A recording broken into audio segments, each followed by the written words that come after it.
Yo, you're muted. No, I'm not, I was muted purposely. I was just saying that if people start sending me links now, because I've sent the links to everybody. So if somebody starts saying, "Oh, send me a link," and it's time for me to stop, I'm not gonna send a link to anybody. So that's what I was saying. So I was giving out actually. So Don't let those frauds in. it's good that nobody heard me. Anyway, welcome to the show, guys. And it's not going to be a long show, but we're going to talk about the UCL. We'll also talk about some of the stuff that's happening in the media, like Gibbs White, uh, Gibbs White, the goat, is going for 1 million euro, or is it euros or pounds? Oh, pounds actually. Yeah, 100 million pounds yeah, pounds, and for the we'll goat. explain why he's going for that, because a lot of people don't know that since Maguire was bought for 80 million, it will never stop. Since Grealish was bought for 100 million, it will never stop. But let's go with this UCL talk first. So Kel, everybody, welcome to the show, guys. In the comments, I see some people already in the comments. So this UCL talk, how do you see the UCL going now? Yeah, were you surprised with Arsenal beating Madrid 3-0? Everybody was shocked. Nobody expected that whatsoever. I guess we maybe should have, because Real Madrid have kind of been frauds all season. We're like, oh, it's mighty Real Madrid, but they had to play in the playoff. They barely qualified for that. It seemed like they were not doing too hot for quite a bit. They were losing some bad games in the Champions League. They just haven't really. I don't think they've really bedded Mbappe in. So nobody saw that coming. That sucker punch. Like, you would always expect them to score at least a goal, and they Wait. didn't score anything. You said they haven't embedded Mbappe. I thought just weeks ago when they dunked on City, everybody was glazing Mbappe, double glazing him, triple glazing him. Or what's the other one? I didn't Fourth think he was that glazing good in him. the tie. He wasn't good. Do you know Mbappe just took We're advantage just of his shit really defense? bad. People just don't seem to accept it. We are really, really bad. And we've been getting dunked on by everybody this season. So Real Madrid dunking, like a bad Real Madrid team dunking on us, is not really a surprise. Like, we are really awful. Like, you saw how Pep set up to win that game at the to win that game at the Bernabeu. Like, that was embarrassing. Like, we've just been terrible all season. So We them were beating us slapped by is not a Juventus, weren't surprise. we? We were slapped by a horrible Juventus team. Yeah, exactly. That's like the sign right there. Like, Juventus slapped us. Sporting Lisbon just completely slapped us after. We almost drew with Yeah, Feyenoord. Did Feyenoord? We almost drew. yeah. They almost Feyenoord beat us. game was like the final straw. Like, that should have been the warning sign to everybody that the season was completely done. But Yeah, this. unfortunately, that game is probably why we haven't seen any kids, because the kids Yeah, got the point for that. yeah. We're gonna talk about that also in a few minutes. So what about what's that other game? Bayern Munich lost to Inter. I'm putting Inter as one of my favorites for this UCL. I think they're gonna win it. I know they lost it to us, but I think Inter looks like the more stable team because Inter hasn't sold in most of their players. They have kept the same core, so I think they're more dangerous. I think if Arsenal or any other team meets Inter, I think they'll have so much trouble with that team. Well, because he'll adjust his playing style. Like he went in and he played his normal, like, mid to low block at Bayern, and I knew Bayern weren't going to do anything. Like, so I wasn't really surprised. I had the game on. I wasn't like paying close attention to it, but Inter have been really good in the Champions League. I think they've only given up 3 goals in the entire tournament. Like, group stage, knockout stage, like, what is it, 8 or 9 games now? 3 goals given up. Like, that's pretty impressive. And Inzaghi is a pretty good cup manager. He's won quite a few cups, so he has the experience. And I thought they were actually better than us in that Champions League final. We just had that one magic moment with Rodri. Yeah, if you think about They it, outplayed us. City We were versus awful in Inter, that final. yeah, we were not great. I think people don't understand that it's only John Stones and even Rodri was not having a great game in that final. Let's not lie. Before that goal, Rodri was not having a very. They were actually dominating the midfield more than us, and they were. And let's not forget that it's what's his name, Ratoro Martinez had the opportunity to pass the ball to somebody for a tap in. He decided to curl it in. But anyway, there's a question. He says, who or which player is that fault for your medical uh, play style this season? I don't think a player is responsible It's not for the the players, mediocre. it's the The manager setting mediocre. them Yeah. up. The manager's just setting them up to not be successful. Like, I think it's like he knows he has the players who can't do what he wants to do, but he keeps throwing them out there, like, hoping they'll catch fire. They caught fire in one game. They managed to win that Bournemouth game, which we all keep forgetting Bournemouth were missing their 2 best players in that game.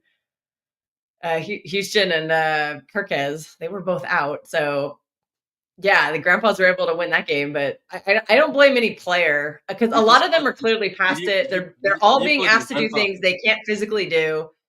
Did you call them But they have to grandpas listen now? to their So it's now it's manager because so that's now their boss. They have to listen to him. So so now they're it's out there grandpas. trying, but they're just not good. So now it's grandpas. Guys, you saw it here first. She's moved from uncles to grandpas. I said passion as now she's moved from uncle to grandpas. It's on you now. If people come up, it's you who's brought grandpas now. Let's say Inter will win this UCL unless Bastoni or Barella get injured. Barella, I wish we could have. I keep saying, why don't we just beat for him? I think he's the And guy Preston, who suits a lot. But Stone's anyway, really good. what was the other game? The other game was PSG versus Aston Villa. Aston Villa. That was a fun game. It I was know. so fun to watch. Do you think that this is when it shows that now no offense to Aston Villa, sometimes this sport belongs to City. I don't know. I don't want to be entitled, but Aston Villa, I think this is too much for them. Am I wrong to say that? I think this is too much. This is where you are punching above your standard. This is what they're doing. Or am I wrong? Or am I being unfair? Well, they've been good in the tournament so far. They're just coming up against a team that's really hot. Like I don't think Villa have been particularly poor in this tournament. I think they've actually done quite well because again, Unai Emery is a cup manager. He's won what 5 Europa Leagues or something like that. He's won a ton of trophies in cup tournaments. So I think they've had a good run. It's just we're getting down to the better teams now, and maybe they've just reached their peak. We don't know, but they did look very average. And I rate Villa quite highly. I think they have one of the best midfields in the Premier League, but they got completely overran. They got completely trounced in that midfield. Because PSG, man, those midfielders they have, they're all young and hungry, and they press like crazy. And Villa just had no answer for it. So now you have Arsenal fans. They're like, "Oh, we want Villa. We don't want PSG." Or no. Yeah, they want PSG. They don't want Villa because they're like, Unai Emery will low block us, but PSG won't. I'm like, you guys, one I game don't know. and look what they're doing. I think it's a mistake. I think a lot of people don't know that this PSG team is suffocating people. Whatever pressing they have, it's top level. Like this, how they are suffocating teams and teams are struggling. You're like, what the hell? How the hell are they doing it? And the thing is, they are so physical. Yet, even the fact the way we were complaining, saying, "Oh, we have short midfielders." They have short midfielders, but they're very physical, very technical, and good on the ball and press resistant. And And they the have balance pace, yeah. between the balance between the They team is pass great. really quickly, so you can't just like stifle them because they just get rid of the ball so fast. I'm like, I remember those days. Sigh. Remember when our midfield used to do that? I know, but the thing is, we did not invest, and the thing is, it's funny that we allowed PSG to just invest in this. And fair play to them. Like Vitinha was at Wolves. People could have taken Vitinha from Wolves if they wanted. Let's not forget he was at Wolves, and a lot of people, nobody went after Vitinha when he was moving around. Somebody said this is when you see. I think somebody said on one of the was it on Sky? No, not on Sky. And on one of the channels, said this is when you see that a player can have the wrong manager. Like Vitinha was at Wolves and he was not being used that much under Nuno. But now look at that. He has another manager and he's Oh. looking world class. If only we'd taken a different Portuguese midfielder from Wolves, we might be on a very different trajectory. There was a lot of Portuguese midfielders we have taken from Wolves. Let's not forget Ruben Neves, who I still say from the date of today, somebody should have convinced him not to go to Saudi because the No, guy he is still wanted the good. money.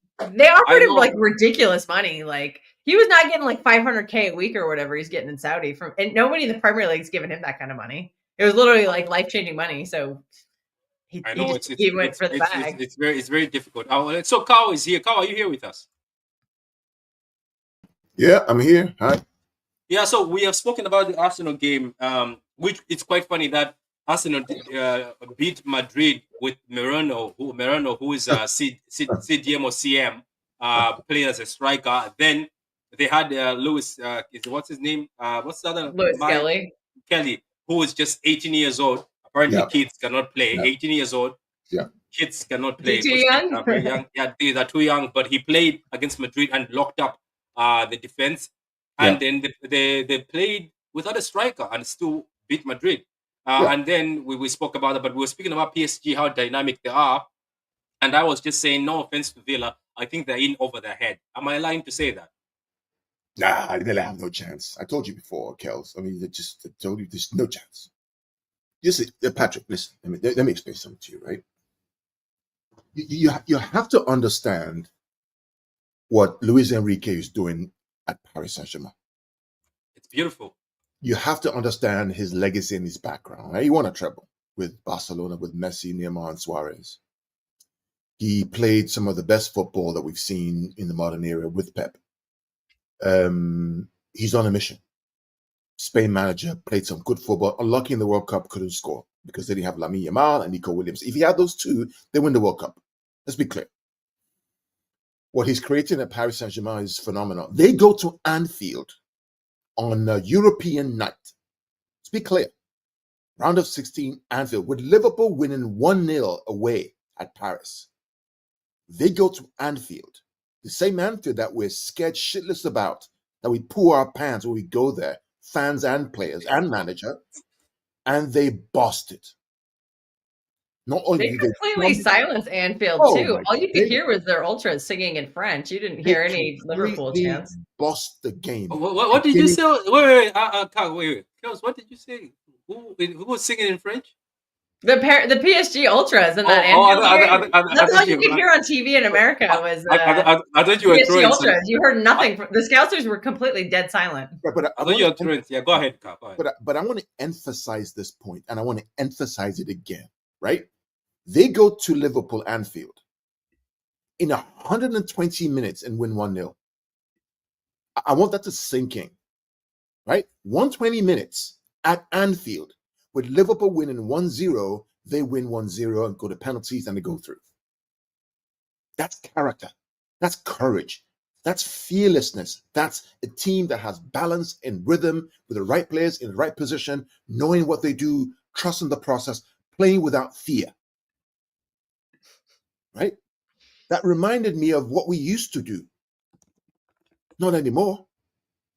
Now we have keep it 1,000 times, 1,000 million passes to no one. We have control because we have a guy who can't score on the left wing, who likes to control the ball, get fouls. That's what we like. When I remind you, Patrick, of Kvaratskhelia or Maradona, what they call it, Maradona, yeah, right? The Georgian guy. Couple of chances, bang, bang, bang, goal. A proper left winger. How much did he cost? So somebody, did you see that tweet by somebody says says don't judge this man because both him and Grealish have their socks low. But then again, it goes back to what and it goes back, and I just posted something in the chat, right, where I said this guy I like to watch. He talks about what's coming up for us in the league, and he's scared, he's concerned. And Patrick, you talked about this last week, that people are saying, easy run, Palace, this and that. No, it's not easy. Crystal Palace are one of the most informed teams who give us the most trouble, and it's the 12:30 game in the UK. Right, and they're coming, and we need to win. We can't draw. They have nothing to lose. No Haaland. Yeah. We know how Pep's going to set up too. Yeah, but the thing is, I think I was telling people that Crystal Palace, people keep saying, "Oh, but we don't struggle." I was like, their midfield is so physical, like it's very physical. Adam Wharton, very physical, good on the ball, press resistant, and then they have other fellas around him that are very physical. So it's going to be difficult. Will Hughes dunked on us in the last game. Will Hughes. I know, and you know what? That's why this PSG team is just amazing, and the pressing and the way they suffocate people, and their bench is so good. And I just feel like I hope they win. I hope they win the whole thing. That's just my hope. And then let's talk about the Barcelona, another exciting team. Kels, I don't know if you watched the Barcelona game. I didn't get to watch the Barcelona game. Yeah. I had La Masia players, the Yamal, Pedri. How old is Pedri again? Kubarsi's like teenager also. Like he's 17, 18. Yamal just turned 17. Like these guys are young and dynamic. You have Rafinha, who's having just a crazy good season. Wait a minute. And guess who their striker is? He's an old grandpa himself, Lewandowski. That guy is absolutely killing it this season. He has so Pedri, just wait. So there's a 22-year-old, there's a 17-year-old, there's a 19-year-old, there's a 20-year-old in Barcelona, but they're playing. But Patrick, what is the underlying theme with those two teams that's common to both of them? It begins with a big E. Energy. Yeah. Energy. In the middle of the park. right? This is the principles that I coach, right? I coach, and I've learned so much from Pep. Like, one thing I've learned in my teams now is that you have that energy in your midfield 3 or 4, energy and legs to be able to close down, run, and cover, and make the passes. You need to have that. We used to have that. We just don't anymore. But we had that. That's why we won a treble. Right, but that's the underlying, that's a thumb line between the two teams, and that's what we need to go back to. Go back to that. Right? If you're going to play Bernardo, Gundogan, and De Bruyne in the midfield against Palace, you're toast. You're toast. I was It's combing his beard. What are you doing, man? I was. Yeah, but you're right, Carl. You're right about that. I says there's a comment here. It says Inter's biggest strength is the stubborn defense. They are hard to break down. That is true. Yeah. Inter win the UCL unless Bastoni and Barella get injured. Pep is at 4. Pep tactic has been stale. That is true. He's afraid. Like Carl's been saying this for a long time. Pep is afraid this season. Can I ask all of you, both of you, looking at the current UCL, like, can we agree that Madrid are out? I think Madrid are out because Arteta will if Arteta bucks the bus, his busing is different. His bus is so different. It's the worst one I've ever seen. Arteta actually has got a worse. I don't know, man. Dortmund look pretty awful too. They look much worse than Real Madrid did. Yeah, I don't think Dortmund. That's who Barcelona slapped. They are not coming back. Dortmund are not. I think Sancho made them look great. So looking at all these teams, Kels, who do you think is going to win this? I want to talk who's going to win the Champions League. Yeah, Barcelona or Paris Saint-Germain. One of the two. Do you think Arteta will not swing this? No, I don't think no.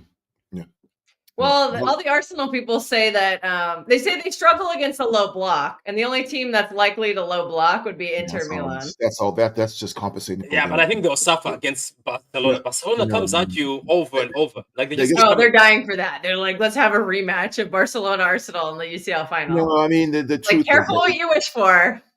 It's Hansi Flick, guys. Come on, seriously. He has a lot of experience.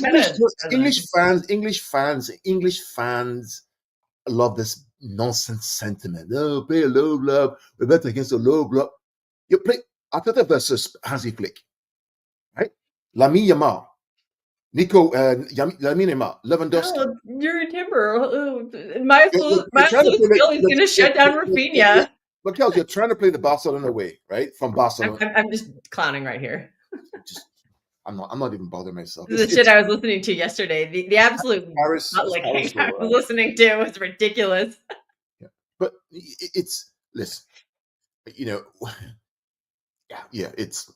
I mean, Arsenal. I'm gonna give it credit, right? Arsenal are pragmatic, and they were brave, right? Not just for this game that passed, even against us. Talked about us on the break at home. Think about that. We go to the Emirates. We want to play 1,000 million passes, high line, moving, right? They park the bus, 1 goal, 2 go. Then we score 1 goal, fine. Great pass, 3, 4, 5-1. They're at home. They see possession until they have us on the ropes. We used to do that too. You don't have a player, but you still want to play high line with the. Wait, this PSG style. We used to suffocate teams, isn't it? Because I remember somebody did we used to suffocate teams, and what I have noticed is we don't press anymore. Do you know how, like, when back in the days they used to say, press. Oh yeah, they used to say, remember, I don't know if you remember this, Kels and Carl. They used to say, I think, Carl, you say this also, that Pep Guardiola's style was we have to win the ball within a few seconds. Yeah. That doesn't happen anymore. Yeah. Literally, the only person who does that in our midfield now is Nico Gonzalez, and now Pep has decided to bench him for no reason. Yeah, it is. Yeah, nobody understands. I don't understand it. I don't profess to understand. We got some fraud in our chat saying that Nico Gonzalez is the next Calvin Phillips. Who's that fraud? Nah. This thing where people think that Nico Gonzalez is different. He's different. It says we'll see tomorrow. If he doesn't play tomorrow, then something went wrong. If Nico doesn't play, we have to start. Nico G is not playing tomorrow. If he does not start the game, then Pep has then there's no reason for him not to play. There was no reason for him not to play in the derby. There was no reason for him not to play at Even all. at halftime, it was clear in that game we were getting dominated by a washed-up Casemiro. Nobody's winning a second ball, and Casemiro won what, like 15 duels out of. Did you see them yesterday? Did you see them yesterday? They didn't win struggled. a single one, and he's like, "Oh, let's stick with Kova." Why? I don't know, because he loves players that can. How did Kova get in the uncles group? I've been here one season. I understand his undying loyalty to De Bruyne, Gundogan, and Bernardo, but how did Kova get in there? Because he likes what do you call it, Carl? Short passes, isn't it? Short passes. He's not a passer. Well, no. I mean, short passes are good, right? They're good if you have the energy and the tenacity to win the ball back. It's 1,000-minute passes to nowhere. Even today, go and watch the press conference today. When they mentioned Nico O'Reilly, and the journalist said, "Hey, he's a great box-to-box midfielder." What was our beautiful manager's response? Oh, he needs to also do side to side. Go watch it. Oh, that makes me angry. I'm not like, go watch the press conference, that clip, right? The one before the embargo press conference, when a journalist said Nico O'Reilly, box to box, really, really good.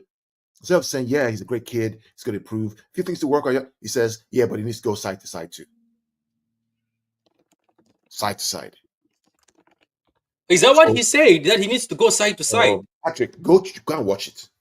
I told Kepster, I told her that if I see this O'Reilly saying, "Oh, Nico O'Reilly is a good box to box, that's what his future is," and you don't play him box to box next season, who would you want out, the player or your manager? Patrick, y'all should go watch that press conference when the journalist said Nico O'Reilly, paraphrase, good box to box midfielder.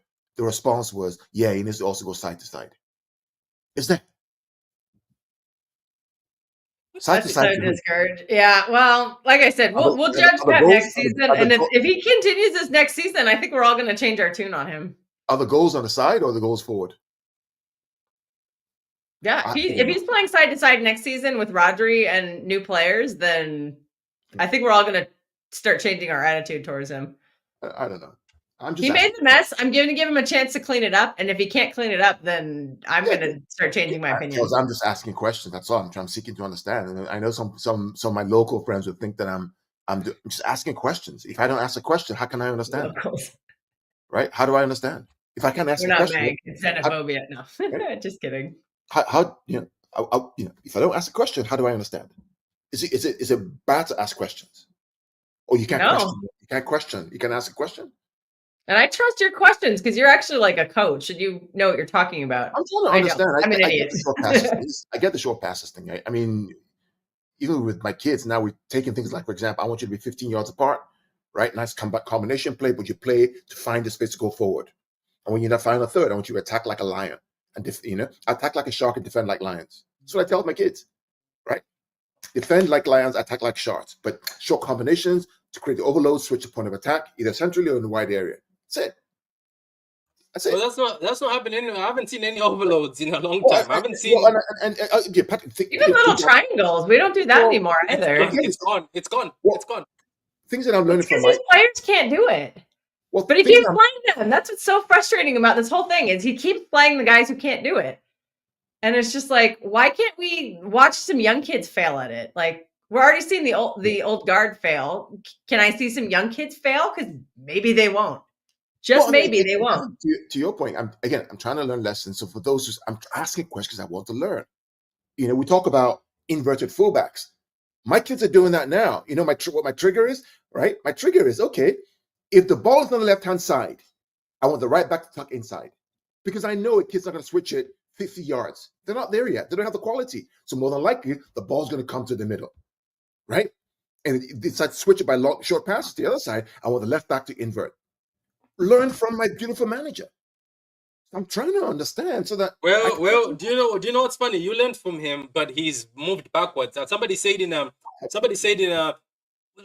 it? Yeah, Kels, you don't know, send me this where they say his brave thing is gone. He's no longer brave now. He's like brave ambition is gone. I think you say from ESPN. They say he used to be brave. Now it's gone. Like everybody used to say, I'm going to Pep Guardiola to play brave, attractive football. Now it's gone. I don't know what has happened to him anyway. Says so. Our next topic is does a football player's age matter? And I'm going to send this to Kels because Kels has got a monologue for this. And I don't know how many times she's going to say kids in this, but maybe she'll say youth instead. But anyway, let's just answer this question from Steve. Big up to you, Steve, guys. Go subscribe to Steve. Steve is one of the, I like this guy as a YouTuber, even though he supports 1 million teams, but big up to him, respect to him. He watches all of them. Big up to you. Thank you for the super chat, Steve. He says, would you consider Crystal Palace as your bogey team? Oh yeah, we've struggled against them a lot over the years.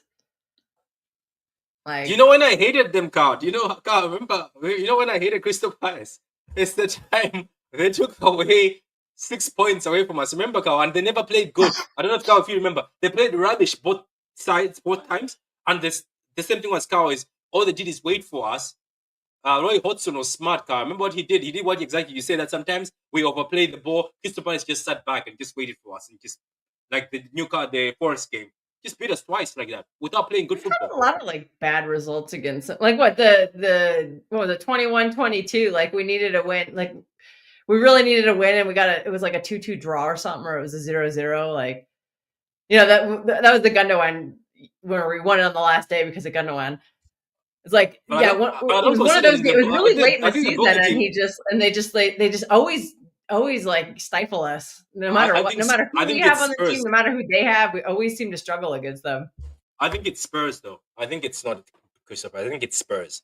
It's only recently we've started checking Spurs. How are some of these teams just figuring this out, and how are we never like adapting to it? Like, I don't know. That's what Kawa said. Even, do you know what Kawa said? Mo is constantly making a point on his show that Pep lacks flexibility in management. He never can change his style. It's especially pronounced this season because like the players are not versatile enough to change style, but it's kind of been a thing over the years. No, he does change his style, right? He doesn't ever low block.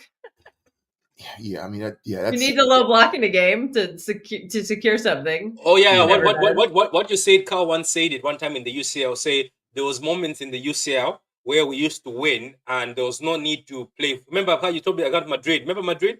Carl told me that there was no point of us to start playing tiki-taka. We could have just taken the ball to the corner when Riyad Mahrez scored. We could have won that game, but he says we started overplaying. So you're right sometimes. Well, we also had like no players. All our defenders got injured that game. Like I remember Walker got injured, and as soon as Walker went off, like Vinny had a field day. He was playing against Fernandinho.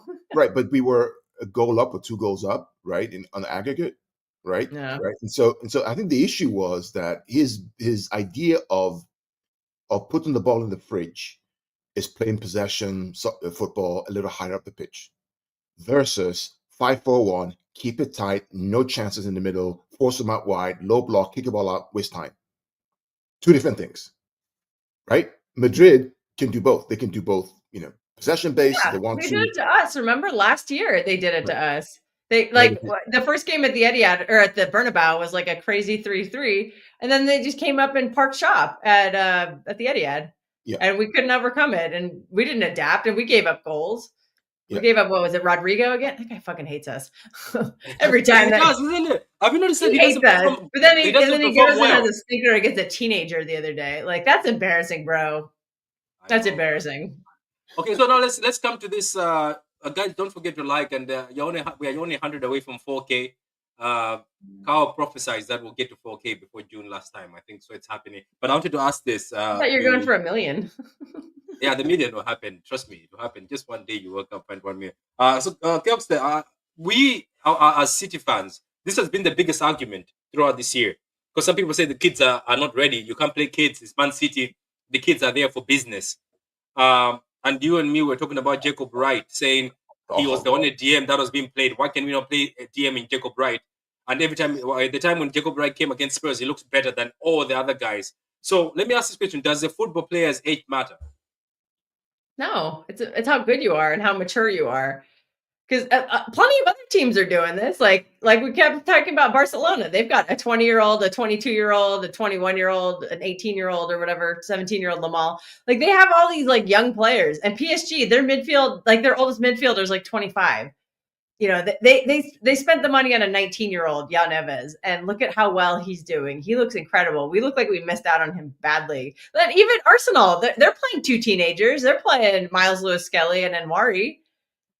Like, why can't we try them? It's very clear our older players are not doing anything. And it just makes no sense to not even try somebody younger. I'm not saying throw all of them in at once, but just like sub one of them out and put one of them in. And the problem is we did that in the Feyenoord game, immediately bottled it. And now Pep will never trust them again because Simpson, Pusey, and McAtee came on, and then we bottled the lead. I know Pusey was kind of responsible for one of them, but Yashko screwed something up, and I want to say Nunes, but I might be confusing the United game. But that's we can't even get 22-year-olds in. Like McAtee can't get any minutes. Historic bad midfield, and McAtee can't get a single minute. And like we said, that Spurs Cup game away when the second half was mostly the young kids, when it was Pusey, it was Nico O'Reilly, it was Jacob Wright. I thought they looked really good, and they were energetic and fresh, and they were going for it. I know, and we missed a few shots. I know that, but they tried, and they looked really good. And I don't know why we didn't sprinkle some of that in this whole season. There were so many opportunities. We struggled in so many games, and it was very clear early on that we were not going to win the title, probably back in November, December. And he just kept persisting with these old guys, and he still is. Like, we spent 200 million in January, and we're barely playing these guys. The only reason Marmoush is playing right now is because Holland is injured. If Holland was playing that game at the Derby, Marmoush would have been on the bench with Nico and Husanov. And we saw Husanov come out of nowhere, and he looked so good. He played his first game ever at right back, 20 years old, at the Bernabeu, and he pocketed Vinny Jr. And now he's being benched. I just don't get it. These guys have the legs. They're young. Our back line is old and slow and injured. And Husanov has pace for days. Like, he's so fast. And he can keep up with these players in transition who keep killing us over and over and over again. And he's just not playing them. And it gets really frustrating because I think in their limited time, they have shown that they can do it. And then they just don't get a consistent run. So their confidence must be starting to get shot because they're like, what more can Kusanov do to get consistent playing time? Pep would rather play a midfielder who he said was not smart enough to play in the midfield as a right back over the fastest defender we have on this team. I just don't get it. And it's just really frustrating. I feel like we're just throwing away this time we have. We should be using this time to get these guys ready for next season because we're already going to bring in 5 or 6 new players this summer. And then we have 4 more in January. Why not get these 4 a little more accustomed to it so they're ready to go in September, and you can focus the time on the new players to get them ready, give them the time to get ready. And these other guys are like, yeah, I'm good. I don't need this time. I already know what I'm doing. And yeah, it's been frustrating. It's been wild. Like, we're not giving these guys chances. We're just selling them for profit. And then they go on and become superstars somewhere else, and they're going to be worth £100 million to someone else. And we're selling them for $5 million. Like, it's just a mess. I don't know. It's a mess. End rant. Yeah, but so Carl, it looks like there's a divide. There's a division between the fan base. Some people say, "Oh, these kids are not enough. These are what." But do you know what's funny, Carl and Kelster? Do you know which academies have been dominating? Which academy has been dominating? Do you know it's the Man City academies, the under-18s, the ADS? They have been dominating. So basically, we go and pick up the best of the best, Carl, from everybody. Even right now, as we speak, our academy is top. So you're telling me that Arsenal's academy, wherever they are on the table, I haven't seen them being top. So Arteta would rather go pick up 2 academy players from even a team that's not top and they're good enough to come in. But ours, who are top of the league, that means they're the best youth. They're not good enough to get into this team at all. Because let me tell you something, Carl, do you know that Divine kid who's everybody's looking at? Bayern is looking at. Dortmund is looking at. Divine, if he was elsewhere, and that's struggling with creativity, they could have brought him in. Isn't Wanyeri who was only 1 year brought in at the age of 17 because he was what was Wanyeri an attacking midfielder? He was brought in. Echeverry's been killing it for Argentina's youth team in that tournament they just had. He was like the best player in the tournament. Yeah, but Kelly, my local friends would say, "Oh, he's not good enough. That's why they're not starting him." But this is the madness that's happening right in the fan base, right? This Kool-Aid stuff that they instead of asking the question, hey, if this kid is the best young prospect in South America in decades, right? Won the World Cup, plays for Argentina. Incredible talent. Captain. Not one Yeah, captain. he captains their team too. That What- says a lot about a player's maturity. You're telling It me you shows that can't- they can handle adversity if they're captaining their side. You're telling me you can't play 7-10 minutes in a game that you need a spark, unless of course you don't want to do that. You want to control, and not win anything. Then you're fine with that. But again, I'm asking a question to seek to understand. Yeah, it's I don't know. It is becoming frustrating, and you know what's funny is, if I hear somebody tell me one more time, "Do you know more than Pep?" I would just lose it, because at this point in time, I'm just tired of people who ask that. Do you know more than Pep? You must be the manager. It's not about that. It's the fact that if something is failing, why don't you change it? Why don't you change it? Yeah, go ahead. We're idiots okay, I'm an idiot on the couch. If I can see these problems, I guarantee one of the best managers of all time can see them. And I don't understand why, if he can see these problems, he's not fixing them or not trying something different. Why he's just persisting with the same thing over and over again when it doesn't work over and over again. Like, what are you doing? It's Like, a what are you shame. seeing in these old players to keep playing them all the time? I think it's loyalty. And I not mix one youth in with them. You could still have two grandpas, but have one young kid with them. this Grandpas. you and your grandpa. You have moved them. She's moved them from uncle now. She says now that grandpas. Like, but this uncle thing is everywhere now. Even people who are positive are calling them unks when they're describing them. This is just bad. You know, these Thinking a players. lot on Twitter. Do Even you the know what makes me journalists, laugh maybe. now? I saw highlights. I think you saw me talk about it. Highlights of this team playing during the treble. My God, these guys were dangerous. This team was so dangerous, and even Bayern struggled. Bayern were in tears, and that's why they ripped that Madrid team apart. But how things have just fallen is quite fascinating. It says at the moment Pep's main target is top 5. That's why Pep is not giving youngsters. We are not going to make top 5 if he keeps playing the uncles, because they could. And also, he set up for a draw against one of the worst Man United teams of all time. If we do not win tomorrow, we're not making top 5. Like, yeah, if we don't we're win just tomorrow, not going to. You're right, we're not, because people are saying, "Oh, Chelsea will fumble." No, Chelsea, Parma is back. They're not going to Chelsea fumble. have some easy games too. I think they play Ipswich next. They're going to win that game. And by the time they play Liverpool will probably have wrapped up the league and will be on the beach. So they might not care. They might be like, whatever, we're not going to field the full team. We're going to bench Salah. What did I tell you last week? I told you that people were being presumptuous. Easy run, easy run, easy run. I don't even think it's that easy, too. I think Everton, they're vastly underrating some of these teams. Everton, Aston Villa, and Crystal Palace can beat us. Let's keep it on. Let's keep it. We struggle so much against low blocks, and we're going to face a bunch of them. Like, Crystal Palace will low block. We have no outlet. Villa will come at us with the speed they have. We're going to see a nasty low block at Goodison too. That's one of the last games ever at Goodison Park. They're going to be up for it. They're going to want to go out with a bang. They're not going to give us any. They're not going to throw us any bones. So we're going to struggle in those two games. We lost to Everton, or we drew to Everton earlier this season, and they're in way better form now than they were when we drew to them. Also, people are under Craven Cottage. We struggle at Craven Cottage against Fulham a lot. Like, even the treble season, we barely won. It was because of that ridiculous free kick from Alvarez. Yeah. And do you read this? Crystal Palace are on form. Haven't lost 6 away games. Great. See? And guess who's going to throw in the midfield against Adam Wharton and superstar Will Hughes? You want to talk about Morgan's goat white? Sorry to get Will Hughes on the goat list. Yeah, they're going to go against Gundogan and Kovacic. So Adam Wharton's going to look like a superstar. And then everyone's going to like start glazing over him. Like yesterday, they were watching the Lyon game, and they were like, "Oh my!" Like City Twitter went nuts. They're like, "We want Ryan Cherky." I'm like, "You watched Cherky wasn't that good. Cherky wasn't that good. I have seen better from Xavi and Doku. Strasbourg Steve can tell us. He watches him every game. Yeah, but Cherky wasn't as good as people say. So this isn't about age. It's about Pep's stubbornness and poor team setup. Lewandowski is 36. Modric is still balling at the top level. So blaming age when you create the system. That is true. Because Real Madrid know when to rotate Modric. We don't. Like, he played Gundogan 3 times in a week.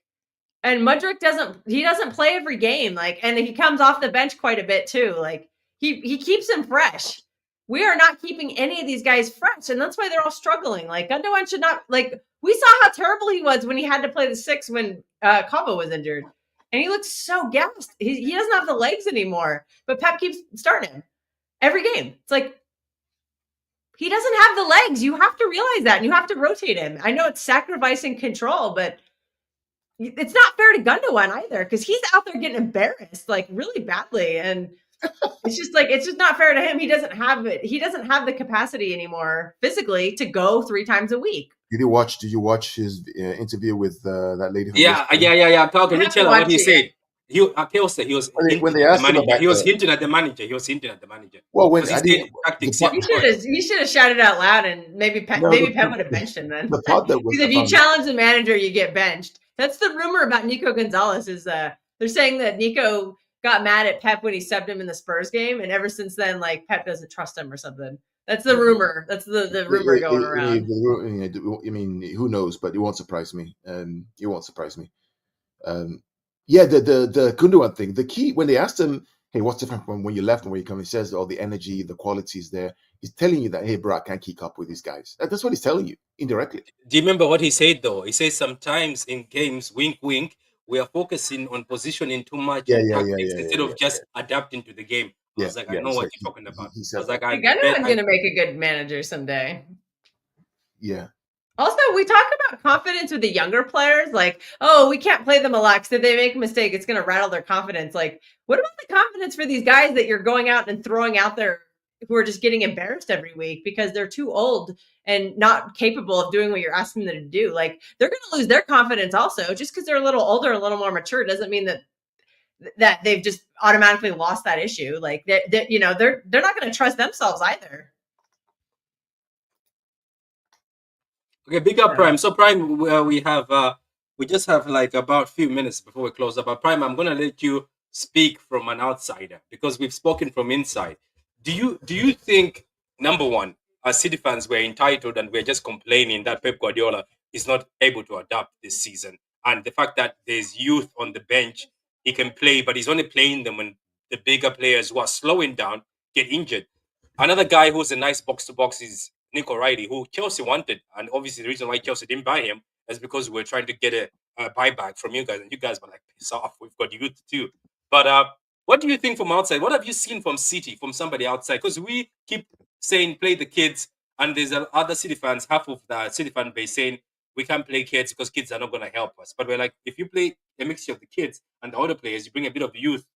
But I want you to be straightforward. Do you think this man is losing it, this Pep Guardiola? Because as a top manager, you definitely have to find a solution.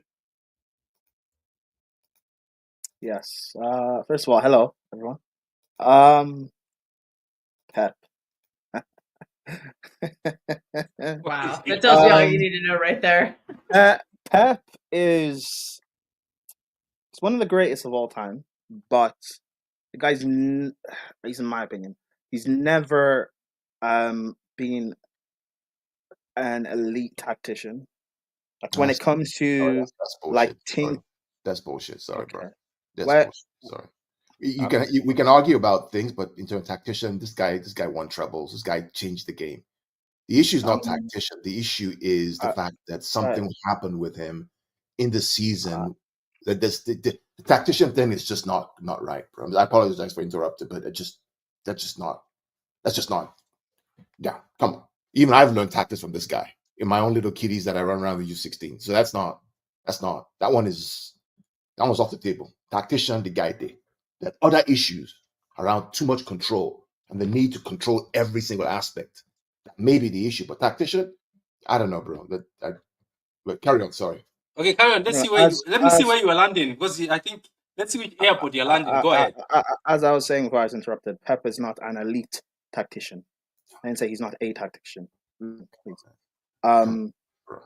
Pep. Okay, well, I don't. Whatever. Pep's not. I apologize. When it comes to because this is something that he's done. It's not just this season, but he's done previously in the past at City, at Bayern Munich. But because it's only happened in shortened spells or in one-off games, people have just completely overlooked it. I think the Rodri injury has been a big miss for you guys. But I also look at your how poor you were post that injury. I was still expecting City to just turn it around and kick into gear and win this league, because I saw you guys do it. Not even just last season, but the season beforehand, when Arsenal were top for so long and everyone was saying City are done, they've fallen off, they're finished. I was expecting City to do what you guys did then, that you would eventually kick into gear and then go on a big winning run in the second half of the season and secure this title. That's part of why Liverpool look so great. But we've seen Liverpool second half of the season, they've been dropping points. If City were there to capitalize, you guys would have won the league and Liverpool would have crumbled. So I think there's a big mentality problem this season. I think a lot of your players, your core players, have just aged out, like Bernardo Silva. Obviously KDB is now done, Kyle Walker, etc. And you guys haven't replaced them over the last few seasons like you guys should have. Yeah. If you guys had been doing that and building up to this point, I don't think the fall off would have been this massive and this drastic. You're actually right about that. You're actually right about that. It's been boring stuff for a long time, just though. Kels, right?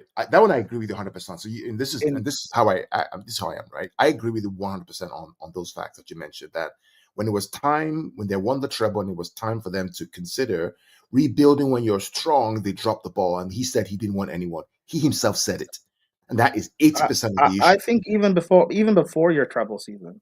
Right, but then you guys should have been a refresh, and you didn't. You went 2 years without that. You don't refresh when you're up and going up to top of the hill, right? When you're top of that hill, that's when you refresh, when you've challenged, when you've now. So last week we won something. My team won something, right? We won a very tough tournament, played 4 games in 2 days, scored 7 goals, conceded 0. My problem now, Patrick, is how do I get these kids to get motivated to win another one again, right? So what am I doing? I'm going to look for kids who are fresh, who want ideas, who are looking to get trained again, who want to step up to that level. We did nothing like that, City. And now we expect the same key guys to come again after 4 in a row to go again to that height. Ain't happening. And you as a manager said, I don't need anyone. I think bring some people in after the treble, and we actually did get rid of some experience too. It's just last summer we dropped the ball. And then you might have quality players. I mean, enough of a refresh. That summer wasn't that good. I mean enough of a refresh. But the thing is with Pep, regardless of the criticisms I have of him in general, like I said, he's still one of the best of all time. I expect him and City to bring in the right personnel in the summer and refresh, and you guys will end up going again. So I don't think that part of it is a problem. I think just this season, it's been a massive shock. Maybe you can say a worry, because there's been, at least for me, I've expected you guys to click into gear and go on a run. And even in January, when you guys bought players, I was still thinking he's not playing them now. You guys could, and yes, that is true. He's not playing them, but maybe he's saving them from being scarred from how bad this season is. Patrick will tell you, right? With the moment we didn't sign no quality in the summer, I'm like, this season is done. Yeah, you did say that. I laughed at you because I think in summer you said, "Oh, we're not signing anybody. We're done." And I was like, "I don't think we're going to be done." I think you said we are done. We're going towards the end. And you know what's funny? Do you remember that time? Signing, it just wasn't enough. Yeah, and even Hamza said that as well. I remember Hamza even talking about your summer window. And Hamza did, and everybody. I think the City fans were all against him. People laugh at Hamza, and Hamza's hilarious. I find him funny. But when he speaks about City he speaks about certain things, rivals just don't listen to him, but he ends up kind of being right. Because you guys didn't do anything. I think it was not really. I think I was on the panel. I think I laughed at him. I think me, Vet, and a few people on the panel, we laughed at him and told him that you're being too greedy. Because he said, our midfield, we need more midfielders. I was like, how many are you going to get? He's like, we need more midfielders. And then one of the guys said, oh, you want to be like Madrid? He's like, yeah, Madrid do that. They go and get somebody ready on the bench. And you know what's funny? Don't forget Enzo Fernandez. We said, oh, Enzo cannot come to us because Gundogan is here. Why Gundogan was already 10 and 33 years old? Well, I looked at Gundogan as a bad signing for me. People were saying it's amazing, but bringing a guy who is when you guys got rid of him, he was old anyway, and he's now a year or two older to come into your team to be a backup for Rodri. To me, that just did not make sense. It was a bad signing. Well, Honestly, that signing I'm a little mixed on because I think he was brought in to just chew up minutes in certain games. Yep. Like he's the guy you want playing against Leyton Orient and Plymouth and whatever. Like because you don't want your superstars. So let's say Rodri had stayed healthy the whole season. Like you don't want Rodri playing those games. You don't want him playing these dumb cup games. So that's why you bring Gundogan in. True, but you could have But the brought in a problem backup is for Rodri. nobody saw the Rodri thing coming. So he was forced to play minutes. Oh, that we nobody saw thought the he was gonna play. Rodri. We did see the Rodri thing coming from a mile away because he said he Because of never. how We much saw an attention he's injury, but getting. we didn't see a season-ending injury. We Yeah, all thought but his hammy would go. And I he'd miss think a what you couple guys should have weeks. done is you should have brought in a backup for Rodri. Nobody wants to back him up. But They want to play somewhere else. Like look at but Phillips came again, in, that like was a what flop, Hamza and then said. Declan Rice Yes, specifically didn't come I because Yeah, but of do you that. look at agree. what I do agree. Hamza said. Real Madrid. No, see, You look at Arda Güler and Brahim Diaz. Do they want to I be? do agree with you, No. right? And I said this from day one, right? When Rodri is saying he needs help for 2 years, right? And he's telling you, his body's screaming at you, and you had a few moments where he went down. Everyone was like, "Oh shit!" And Yeah, Club World Cup last season should have been the wake-up call. And you did nothing. You don't make somebody an offer. I know my local friends will say, "Oh, the guys who wants to sit on the bench," make them an offer they cannot refuse. Carl's back.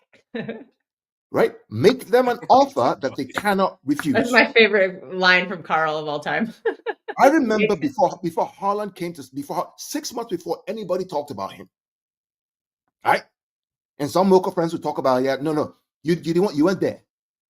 Patrick and I had a show in October. Do you remember the thing was attitude? When you and me made the show, we sat down and we said, okay, let's do an executive meeting here.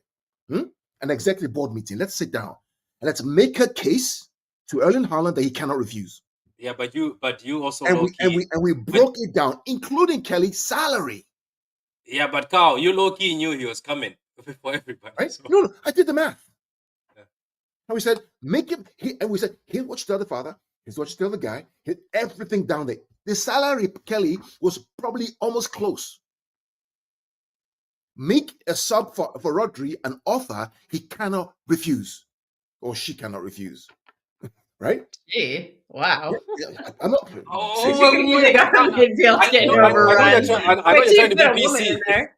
I know you're trying to be PC. What's her name? UA Hasagawa.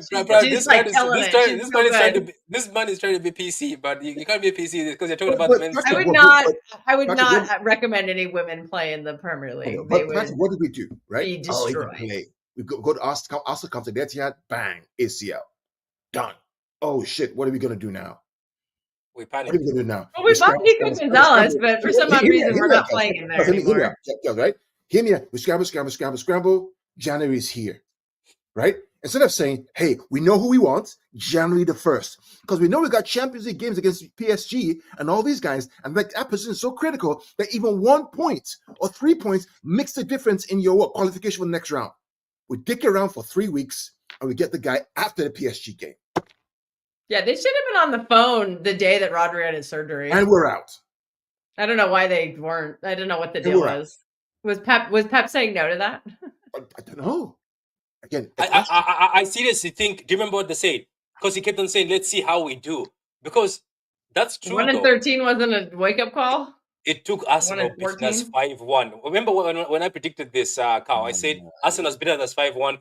Watch a DM walk through the door. Within the days, the DM was walking through the door. It's as if they were waiting for a team to embarrass us badly, and they're like, "Okay, let's go bring him." He says, "How can you motivate people who are leaving anyway?" You can't. That's why you stop playing them. And I've seen this happen at Chelsea, where you're like what you were talking about at the mountaintop, but like you don't strengthen because you think that you're better than you actually are. Because again, like I said, the last 2 seasons, as great as City have been, and yes, you deserved your treble, you deserved your 4P, but I keep saying another factor of why you guys won them is because 2 seasons ago, Arsenal were top for 93% and they bottled the league. And last year, Liverpool and Arsenal had a perfect chance to win it, and they both bottled the league. Yeah. And because we barely those won 2 the things league last happened, year. It was just two players. Rodri and Foden carried us to that title. But that's the thing, because those 2 things happened, and you guys thought, okay, well, it's not that important. It could probably happen again where they'll capitulate. Well, because this year, and also the Rodri injury is a big factor of this year, because you guys never bounced back and went on that run. Like we're seeing it now. We're seeing just how bad things are, because the last 2 seasons, like, other teams have capitulated, which allowed you guys to just snatch the title, which is fine. I'm not taking anything away because you've deserved it, but you guys didn't wake up then. That's But fine. now things have to go bad for you guys to wake up. I've seen that happen. I've seen that happen at Chelsea, where 2021 we won the Champions League, and Chelsea fans were saying we can go for the title. And I was Patrick. Do you remember? I was the only one saying we're not competing. Our Yeah, team is not as good as Man I City remember. to go I was machine one. for machine. I think I No, was I mean, glazing you. I think I was double glazing you guys too. I was like, Chelsea Yes. have it, and you told me that there's no. Trust me, The team's not good enough. this team is not I ready. was telling people the forward line is not I good, told you, Patrick. and Remember, without Reece James staying fit, we have no source of creativity. And We you know bought what? You know Lukaku, what, Prime? Even everyone thought Carl it was one. perfect. Do you remember the time when you guys were talking with Thomas Tuchel? I was Yeah. also double glazing that time. I was like, you guys, Yeah. Chelsea are gonna win this. Tuchel won the UCL. Do you know what Carl told me? He's like, the only team you have to fear is Liverpool. Don't fear this Chelsea side. Now look. I have an answer for people. People keep saying, oh, we used to have Sane, Mahrez, Raheem. Now we have Doku, Savio, Bob. Let me tell you something. Savio and Doku and Savio, Doku, and Bob are not the issue at City. I want you to go and watch Sane and Mahrez and Raheem, who they had as midfielders, who they had supporting them, giving them support runs, who they had in the box. Fullbacks. Do you know what City used to be famous for? Cutbacks. They would do cutbacks and there'll be like 7 people in the box, or there'll be like let's say 5 people in the box. This time when you do a cutback, guess who's in there? Only Haaland and nobody in there because we're Haaland scared. with 5 defenders around him. Let's make Patrick. Let's make it simpler, Kelly. Let's even make it very simple. And I remember when I talked about this, I got slapped by some people, but some people said, you know what? He's actually telling the truth. Go and watch our games and count how many times we have overloads in the wide areas. What do I mean by that? For those football guys, how many times a fullback or the number 10 or 8 overload on the left or the right side to create a 2v1? Go watch. Go watch Doku when he has the ball and see who overloads him, how many times that happens. You know why they don't do it? Because they're scared Doku's going to lose the ball and they're going to hit in transition. We used to overload with who? Mendy, overloading with Sane. We used to have David Silva overloading with who? Sane. On the right side, De Bruyne and Sterling. Or Aguero dropping the hole, creating that numerical superiority in the middle. And overloads happen there. You either overload centrally or in the wide areas. That's how it works. That's how the game works. Don't do that anymore. Because we're scared. No, let's just be honest, because we stink. Anyway, we're about to close up. But Kels, so Mr. Ballon d'Or, aka Vinny, what do you think? And look at that. And you know what's funny? I wrote a message, Prime. I'll just want Prime to hear this. I wrote a message in a group. I said, who does Jude think he's stucking in that shirt? He's gonna throw a stinker. And he threw such a stinker. Who told him to tuck in that shirt? What was he thinking? Or do you think it was Rodri? Oh, he thought, oh, let me do this Rodri thing and Zidane thing. Every masterpiece has its cheap copy. And Mr. Jude Bellingham, Mr. Ballhog, who cost England the Euros over the summer, this guy is a complete fraud. I told you about that. He's just trying to take over the show. He's not a team player. He's an individual, not a team player. That's probably why we ultimately didn't sign him, because they let him do that at Madrid. Pep never would have allowed that. So Pep might have turned him into a better player, but he's completely overrated. He did absolute fuck all that game. And he's making a living off of doing nothing in a game and then poaching something at the end. And all of a sudden he's the hero. And Vinny Jr., the Ballon d'Or fraud. All you're crying and whining about, I got robbed of the Ballon d'Or and I'm going to do it 10 times over and this and that. And you go and put up that stinker against a fucking teenager in Lewis Skelly. What are you doing, man?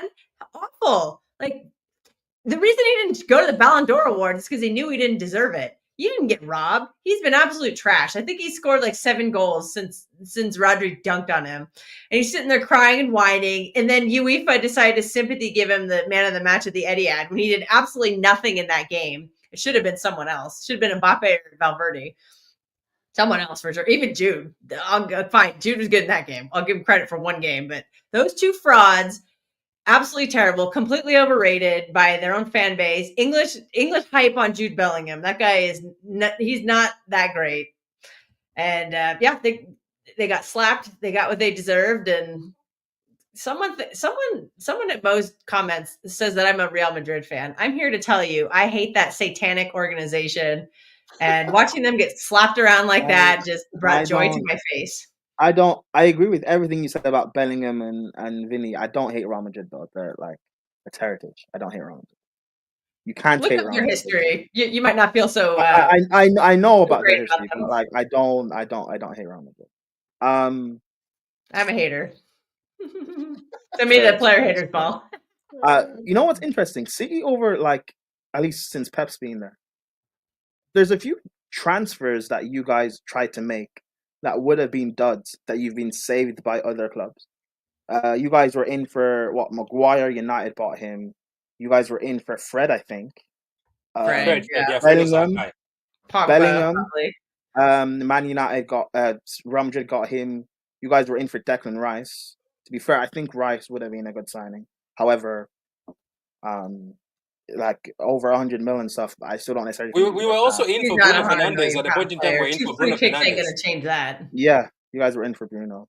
Yeah, a lot of people think Bruno and KDB are similar. It's no. That has to stop. That fraud on the football terrorist thinks that. He's posting stats about, look at these big chances Bruno made. And the only reason that KDB is better is thought of better is because he has these trophies and Bruno's doing the same thing KDB's doing, but he doesn't have any trophies. I'm like, get out of here. You came with smoke. Anyway, thank you very much, guys. We're gonna leave it there. I know today we did not do it. We're having fun, man. No, I have to dip somewhere. I know we didn't. I know we didn't do a lot of banter today. People got serious, but obviously, Kels gave you bantered by dunking on Vinny. And are you guys? We're missing certain people that turn the show into fire. Ask the two. Yeah. Are you guys winning the FA Cup? My answer is very simple. If you go play the same way we play against Forest in the semi-final, you play a high line with your uncles, you're not going to win the FA Cup. Period. Yeah, we'll get crazy. That's it. Let's be clear. If you're going to win the FA Cup and beat Forest, you need to have crazy energy. Crazy. You make it see 2 goals, score 3. You're going to have, because you have the big pitch. But if you try to be conservative and control, it's over. Forget it. Yeah. They'll probably counter on us within 10 minutes and then, yeah. Yeah. Forget it. They'll counter, they'll if they score an early goal, we'll just fold. Yeah, you know what? I think your man wants to go for this because at the end of the day, I think if he wins a trophy, Nuno, this will be like obviously it's a fantastic season already for him. And if he wins the trophy, it's good. But let me be honest with you, I think Forest will dunk on us. I know I'm being negative. I think they'll dunk on us because I think Pep Guardiola will go back to his as people call them uncles. There's certain people who go as far as calling them pensioners. They're giving him false hope because they won the Bournemouth game. So they're giving him false hope. I guarantee you he's going to go with that same 4. And Nico will be on the bench. Somebody says Pep got away with murder this season. Yeah, because that team, I think, was good enough to make top 4. But on that note, guys, I will close it there. Also, just one more thing as well. So I'm a Chelsea fan. I want to ask, not so much Patrick, but you two, what do you guys think of Enzo Fernandez? I love him. We were supposed to get him. Before Enzo joined Chelsea, I had to follow him at River Plate. How much was it? They offered him for 15 to us, isn't it? 15. We could have gotten for 15 million with Alvarez. And Prime, right? Is that people think that we only watch the Premier League. No, we watch all the games, but we get in America, we get everything. I used to watch. But what do you think about him at Chelsea, though? Did he use him properly? I think he struggled at Chelsea. I don't think he's really fit in yet. But is he the kind of player who wants to play box to box, high energy? Doesn't have the stamina to do that, but he's smart. He's tenacious. He's hardworking. Can you find a role for him and adapt to his strengths? That's what you need to do. Argentina did it. They won a World Cup. Oh, he had Messi, but fine. Yeah. Okay. Let me ask one more thing. By the way, I watched Enzo Fernandez play against Brazil in the last couple of weeks ago. Dominic killed him. Yeah, he did. I mean, Brazil aren't good, but yeah, true. Doesn't matter. Brazil are horrible. It's still Brazil. Yeah, what a joke. Not Brazil. They don't have any good players anymore. It's not Brazil. They go from R9 Same Brazil. Ronaldinho Same Brazil. Vinny. Vinny plays for, by the way. I guarantee if Enzo Fernandez was at City and they played him properly, Fernandinho wasn't the quickest. Fernandinho wasn't the quickest. Tenacious. South American tenacity, hunger, desire. That's all he has it. Playing properly. Fernandinho was also a defensive midfielder. Enzo is not good defensively, but because you haven't seen it at Chelsea. You haven't seen it at Chelsea yet. Can he be developed in that? He did for River Plate, yeah. I watched a couple of them games. Do you know what's funny? Do you know what's funny about Fernandinho, Carl? People forget that Fernandinho, when he came to City, he wasn't the guy. Nobody cared. No. I do remember that. I remember that Pep show. massively upgraded Fernandinho. I remember that. Patrick, you started this show talking about Vitinha. Who was that where? Wolves. And now he's one of the best midfielders in the world in a Paris Saint-Germain team that has balanced energy and can possess the ball. Under a good management is what he's doing. What are you talking about? Remove this Premier League box from our minds and look outside of it. Ousmane Dembele failed at Barcelona. Now he's a star at Paris again because the manager will get the best out of him by punishing, by cajoling, by giving him what's required. I said that somebody laughed at me. When we were doing the preview versus PSG, I was like, watch out for Dembele. Somebody said Dembele 2025. Aha, LOL. I was like, watch out for Moussa Dembele. I will say this again, my final point on this, right? Selling Julian Alvarez was the biggest mistake we made last season. I agree. I'll say it again. It was a catastrophe. That boy is worth more money than the money we got for him. And don't tell me he wanted to go, so we had to let that bullshit. Right? He had a 3-year contract. Tell him sit there now. You want more roles? You get more roles. How long? You got to compete, buddy. I don't care if you're Mr. Star. You got to compete. You got to work hard. That's how you build a team that can win, man. I agree. Getting rid of Alvarez. When Haaland and De Bruyne were injured the season before, who stepped up? Foden and Alvarez. Then you sell him. They have good chemistry too, Foden and Alvarez. I agree. Foden is missing Alvarez this season. Getting rid of Alvarez and not replacing him is criminal. Apart from the fact that he does the work, he's a lucky charm. The guy's won everything. He knows how to win. And he's humble. Yeah, not for Atletico this season yet. Yeah, but I mean, at least you can see what they're trying to do. He's always been influential. Yeah, he's been one of the better players. It's just like he was also influential when he did that double tap against Madrid. On that note, guys, we're going to end it. Goodbye, and don't forget to subscribe, like the video, and we'll see you next week Thursday for the show. And next week Thursday, I have a lot of agendas. I kept them purposely, but I have a lot of agendas. And as I say it all the time, if you can't handle the agendas, just unsubscribe and still watch. Because I know some people unsubscribe but still watch. Unsubscribe and still watch. Because you still see them in the comments. They'll say, "Oh, Patrick, I'm not coming back again." But they'll still go in the comments. So I'm like, what are you doing? But thank you very much for all those guys who are subscribing. We're getting to 4K. We're only 100 away from 4K. And very soon we'll be on the 1 million subscribers, and I can buy my BMW, which I've been asking since I started this YouTube channel. Ask Adam for that in the Range Rover. I know, but what Adam says, from 4K to 1 million.